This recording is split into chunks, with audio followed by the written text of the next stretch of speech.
What's up, YouTube? It's your boy Mike Tyson. You're now tuned into Mike Tyson Life Cycles. And this just is the continuation of part one about the crash that happened.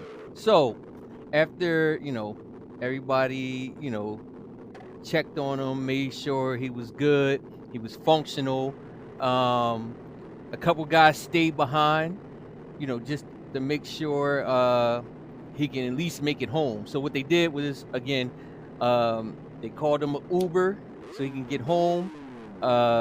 We took his bike to a nearby gas station and just left it there, and he came back the next day to get it. Now, just leaving your bike anywhere is not cool, but I guess we were in a good part of DC where they, they ain't stealing shit. But his bike was kind of scraped up, messed up anyway. So if he was gonna steal it, I don't know what he was gonna get out of it. But he got his bike back. He'll be back riding maybe in a couple months after he recovered from his injuries. But I always say this: wear gear, fellas. Y'all gotta wear the gear. I understand sometimes it get too hot outside, and you just want to be free, which is cool. But it only take one time, and like I said, he did have on um a jacket, a motorcycle jacket, which was pretty ripped up. But again, as far as his lower half, like your shins, your knees, your thighs, all that, they get that that rash or that street burn. That shit is that's the little shit like that. When you get in the shower, you be like, shit, that shit hurt. You rub some alcohol and peroxide, oh, that shit fucking burns. So that feeling ain't cool. So I know when I'm riding, listen, I'm geared up from from head to toe. So I got shin pads, knee pads, a whole hip and butt pad, like I'm playing football out this bitch. Vest or some kind of padded shirt. Like again, I'm just not into the whole tracksuit, that whole leather. That shit hurt my nuts, and it's hot. And if you got to go to the bathroom, if you got a whole one piece on, you know how hard it shit to get that shit off. Or if you had to take a shit, you got to go to the bath. Oh my god, trying to take that shit off is the worst. You might as well just shit on yourself. By the time you get to the bathroom, try to take that leather off. Sometimes if it's too hot, that shit stick to your damn skin, and you need help to get it off. So I don't want no parts of that. But moving on. All right, so after the crash, we continued on our route, and we took some little back roads to get to into DC. Now, let me tell you about something. DC is a whole fucking vibe. Like, if you ain't like, a lot of people say, Atlanta, Miami, New York, LA, Houston. DC should be a part of that too, because DC is a whole vibe. Is a good nightlife. It's it's probably one of, if not the top 3, 4 richest areas in the country. So again, it's the nation's capital. So you got nothing but rich folks around. The senators, the congressmen, the president, vice president, representatives. So you got a nice nightlife, and you know how people say, where there's money, there's bitches. It's like, no, let me stop that. There's good people around. Now, understand this. It's a whole different vibe. Now, DC and Baltimore, right? Maybe a 45-minute ride, and it's a total like opposite. Like, you go to Baltimore, and I'm not hating on Baltimore, but Baltimore is like it. What's the best way I could put this? Baltimore is like a zombie land. Like, ain't nothing cute there. It's just everything ugly there. I'm sorry to say that. Like, it is depressing to a point where when you go down to DC, you just see a whole different light. It's just like you going from basically The Walking Dead to Beverly Hills out this bitch in a matter of 45 minutes. So I'm sorry, Baltimore, but listen, I've been in Baltimore for 15 years, and I'm sorry, it is not a vibe in Baltimore. I'm sorry to say. Like most people, if you ever seen The Wire, yeah, there you go.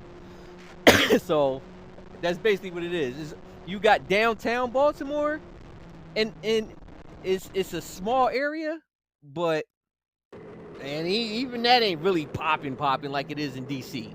Like you in DC at night, it's still a vibe. It's just so many things to do as far as restaurants, bars, little lounges, live bands if you like live bands, uh, poetry. Like if you ever heard of like trap poetry, that look it up on YouTube. That's a whole vibe. Comedy shows, all that good stuff. So everybody who's somebody has to come through DC to either perform or do something. Because again, it's the nation's capital, so it's basically where you want to be at. So yeah. And as we ride and for motorcycle purposes, when you riding through DC, again, it's the architecture, the scenery of the monuments, the White House and all that good stuff. Like you get inspired at times. Like shit, like this make one to make good for YouTube and anybody that do vlogging or just taking pictures. Like it's actually nice. Now, DC has been getting a bad rap because of some of the crime that's been going on. You got these young kids that don't know how to act. They up there robbing CVS's and shit, where people can't get their medicine. You got carjackings. So if you got a Hyundai or a Kia, it's a rap if you in DC because they stealing them motherfuckers like it's nothing. And just dumb shit basically. I mean, but I'm sure every city go through it. Any major city go through it. So you're gonna always have crime, but when you look at or hear about it on the news, this shit is it's ridiculous. Like how you in the nation's capital where all the laws is made and everything, and yet right outside your door is crime. If anything, you would think fucking crime should be minimum in the DC area with federal FBI, CIA, fucking Secret Service, the local police, the like damn, like undercovers. You don't know who's who. Like you could be in fucking just walking down the street and you don't know if that's a cop or not because everything is so covert and undercover. Like you just can't point out a cop car no more. Like you know how you used to have the Crown Vics or you got the Chargers. Now shit, motherfuckers they roll up in minivans, fucking Nissan Altimas. Like you don't know what the fuck until them lights come on. So again, it's just one of those things where you always got to keep your head on the swivel, but definitely the crime rate can do a little better. But when we were just going through the Georgetown area, I would say, so Georgetown is just like a like a nice pricey area. Rich folks, someone if you live in Georgetown area, like yeah, you some kind of doctor, lawyer, entrepreneur or something like that. And again, it's a whole vibe. Just the people is a whole vibe. It's just vibrant, I would say. So it kind of just makes you just want to, get off your bike and just talk to people. Like it's one of those feel good moments. And we were on our way to a spot. It's called Nice and Easy. They were hosting a bike night. They trying to get into the culture. So this is our first time there, and it's a nice back block in DC for motorcycles. even though they wasn't prepared for a lot of us that showed up, because it was about 50 bikers that was out there, and it's really just a small, I would say it looked like they converted it from a garage. Like it looked like it was some kind of auto shop that they converted into a restaurant, lounge, bar area.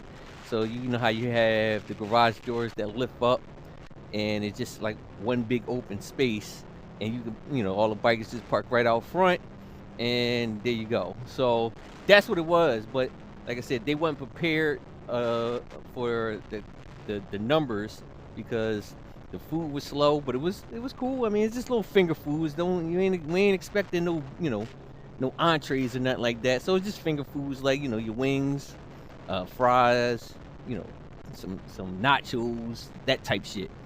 But again, people was coming out, because it was like, again, it it was we got there like around 8:30 ish, 9 o'clock. I mean, people just out and about like it ain't nothing. So, and this on a Wednesday.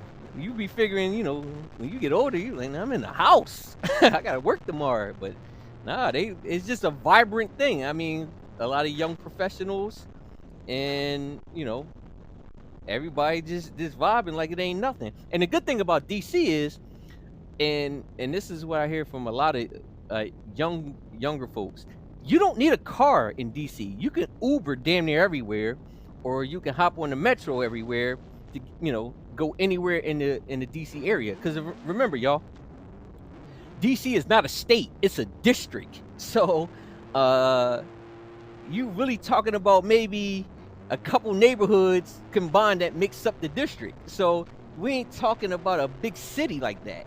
It is compact, and like I said, you can get everywhere via Uber, Lyft, or um, the metro train, or shit. A lot of people, they rent scooters or the electric bikes, and again, you can get wherever you need to get to. So a lot of young professionals, they'll spend the money on a apartment for like $3,000, which is only maybe 500 square feet, but that's their biggest bill, because they don't got no car note or nothing like that, because they don't need a car. And you ain't got to pay for parking all the damn time, which is, they be getting people on speed cameras and parking in DC. So they like, fuck that, I might as well just Uber every fucking where. It beats a car note. So, or like I said, people DoorDash.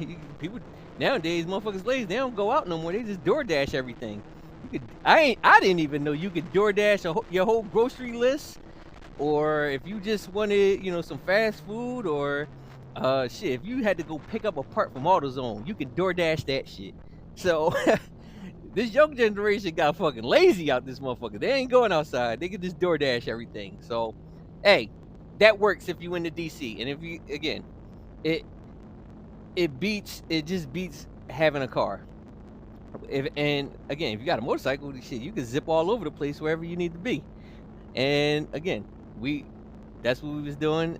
We was just kind of just taking in the moment as we were just riding and vibing, is what I call it. So had my headphones on, and I was just in chill mode, just going, and when you with a group and you pull up to the light, or you in DC traffic, you get all the stares and everything. So it was people just looking at us, and we start revving up the bikes loud as shit.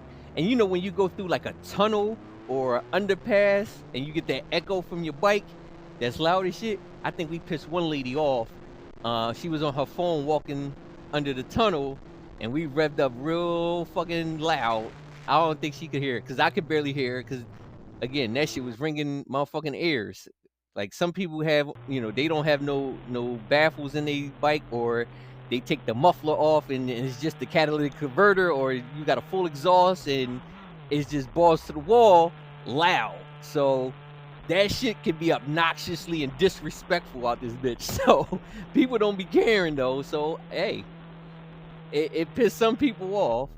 Or if you in traffic and you revving up and you behind a car, sometimes it scares the driver of that car, and they move over, or you got the assholes who would try to brake check you, or try to cut you off if you switching lanes, stuff like that. So you just got to be aware of your surroundings at all times, and that's what I say.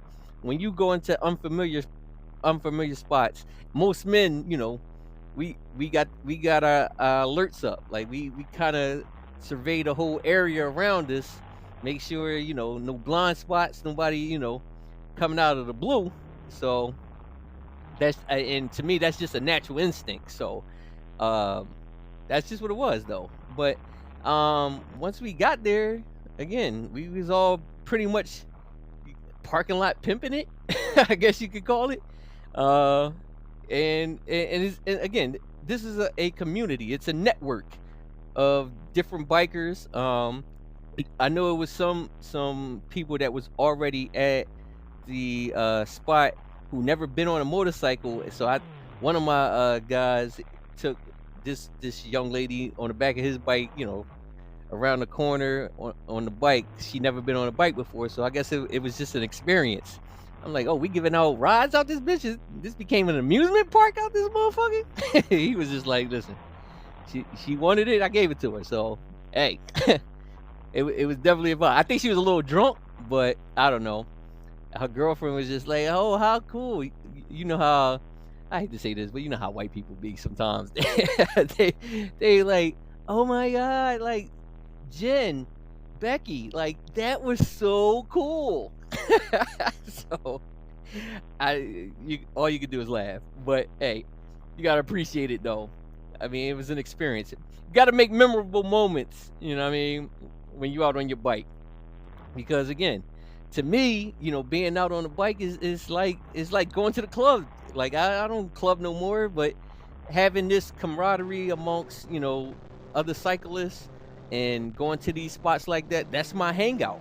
That's like me going to the club. Now, even though I'm not dancing, it's just shit. Do people even dance anymore when they go to clubs? I don't even think most people go to clubs just to look cute and then hop on TikTok or Instagram or Facebook or what CapCut, whatever, just to say they was here looking cute, smoking hookah, popping bottles, and just saying we in VIP, and that's it. Like it ain't like back in the day where you actually dance or actually talk to somebody like a girl or something in a club, or like it's crazy. Like that shit ain't like that no more. It's just everybody in their own group hanging out on the wall or hanging out in a VIP section, showing off like they Big Meech, Larry Hoover out this bitch, like on some gangster shit, and that's it. And then they just go home and say, "Oh, we had a night." Like, no, the fuck you didn't. All you did was just post on Instagram saying that you was here, and that was it. You ain't do shit. So that that shit got old. So, but listen, if you in your 20s or early 30s and that's what you do, you'll realize as you get older, that shit for the birds. It ain't really about that. Really about nothing. Really, what it is. But people like stunting. It's part of the culture, so I get it. But you'll grow out of it real quick because it becomes repetitive, and you realize some people don't know how to act when they go out, and you just like, nah, I ain't with the shit. Nah, sometimes being at home is like that's like the best feeling, just being home, knowing that you're safe. That's kind of how you look at it sometimes. But that's just what it is. Um, what else? So again, we do these Wednesday rides, uh, every Wednesday, and we just go to different spots, man. And this is one I never been to. So also when we do these Wednesday rides, for people that never been to certain spots, like I said, this is a way to get out and explore, I guess you could say. Because if you find that this a spot that we went to was dope, and you want to, maybe you want to have an event there, or maybe you and your significant other hang out there and be like, hey, I like this spot. This is, I don't mind coming out here every now and then to, have a couple drinks or eat. So just something different. That's all I would say. Instead of for the typical routine places that most people go. So that's kind of how I look at it. And like again, you get to meet new people um in the cycling world. So that's always cool. I mean, I know when you get older, people say, no new friends, but hey, I met a lot of cool people who I network with that, you know, they they they cool dudes. And that's what it is. And shit, and we ride out. Shit. So again, just one of those things. Um, that's pretty much it. I really don't know what else, to say about this part two.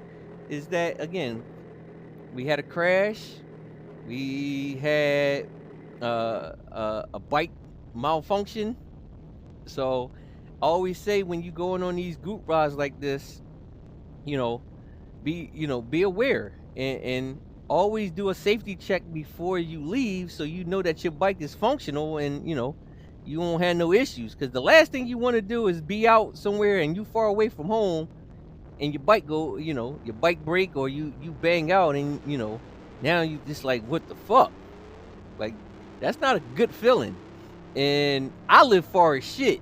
I live out let's just say far as shit. So everywhere I go is a ride. So I gotta make sure I'm prepared. So I always check my tire pressure, always check my oils, I make sure I got, a air pump, uh, a tire plug just in case I get a flat tire or something like that.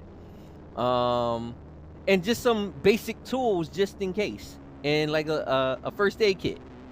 That's always, those are some of the must-haves when you riding a motorcycle and you out and about, especially if you far away from home. Because I know once we break up and everybody go their separate way, ain't nobody saving me if I bang out and I hit a Bambi out this bitch. If I hit a deer or something and on a back road and it's dark as shit, I gotta be able to survive. So I gotta, I keep a phone charger with me on my bike. Plus I keep the portable ones just in case.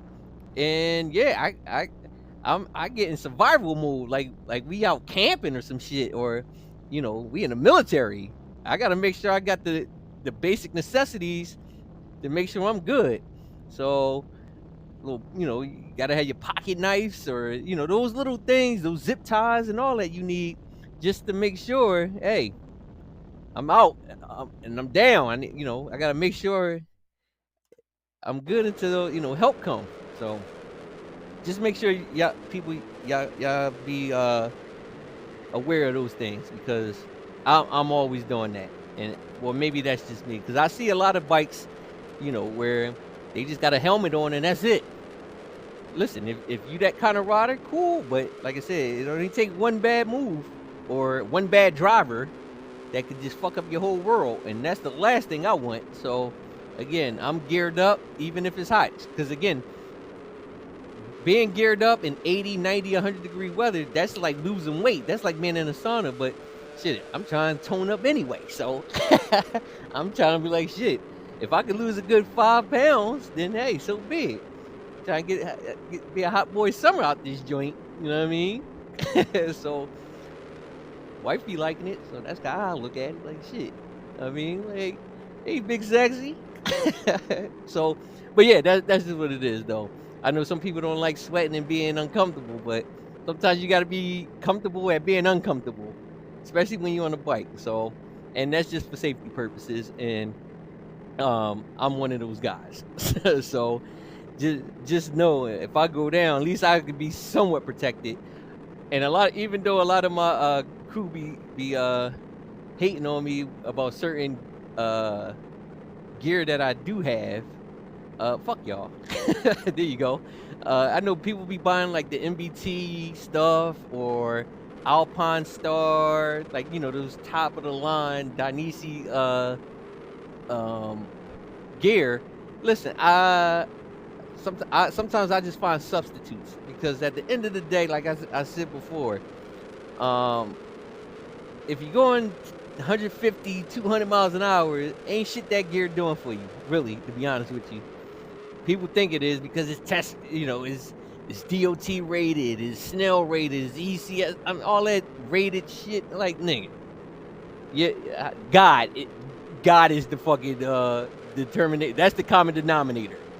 So if God say it ain't time for you yet, then it ain't time for you yet. So that's kind of how I rock with it, because paying, $1,000 and for a helmet, or paying, hundreds of dollars for just a fucking motorcycle jacket that can do the same thing as some shit off of Amazon, for all I care. Like I said, you hit a fucking tree, you done. You hit a fucking car or a Mack truck, you done.